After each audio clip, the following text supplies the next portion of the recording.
C C C C নিজেদের দেশের নিজেদের মাটিতে মাত্র 124 রানের টার্গেটের ম্যাচও হাইরা গেলা, অথচ আমাদের দেখো এক ইনিংসের সাথে 47 রানে ম্যাচ জিতলাম। আরে কই সাউথ আফ্রিকা আর কই আয়ারল্যান্ড, হারলেও সাউথ আফ্রিকার সাথে হারছি, আয়ারল্যান্ড হইলে তো আমরা 2 ইনিংস হাতে রেখে ম্যাচ জিতা যাইতাম। আয়ারল্যান্ড কি ক্রিকেট খেলে না নাকি ফুটবল প্লেয়ার নিয়ে ক্রিকেট খেলতে আসছে? আরে ক্রিকেট তো হনুলুলু খেলে, তাই বলে কি হনুলুলুর সাথে ম্যাচ জিতাও লাফালাফি করবো?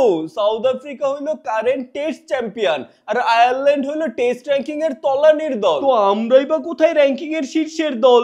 আমরা র্যাঙ্কিং এর 9 নাম্বার হইয়া র্যাঙ্কিং এর 10 নাম্বার দলরে অমন ভাবে হারাইতে পারলাম, অথচ তোমরা র্যাঙ্কিং এর 4 নাম্বার হইয়া র্যাঙ্কিং এর 3 নাম্বার দলের কাছে এত সহজ সুযোগ পাইয়াও জিততে পারলা না। জিতমু কেমনে? পিচ তো ছিল তোমাদের মিরপুর মার্কা পিচ, এমন বাজা পিচে খেলার অভ্যাস তোমাদের আছে কিন্তু আমাদের তো নাই। নাচতে না জানলে এখন পিচের দোষ না?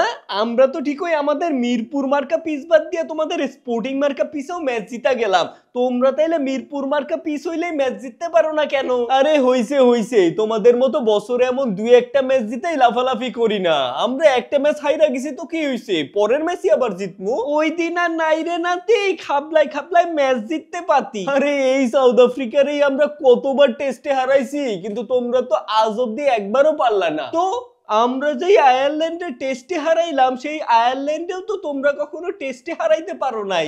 হারামু কেমনে ভাই? আয়ারল্যান্ডের মতো এমন দুধ ভাত দলের সাথে তো আমরা কখনো টেস্ট খেলেই নাই। ভালো করছো যে খেলো নাই, সাউথ আফ্রিকার সাথে তোমরা যেমনে খেললা অমন ভাবে খেললে আয়ারল্যান্ডের সাথে ম্যাচ জিততে পারতা না।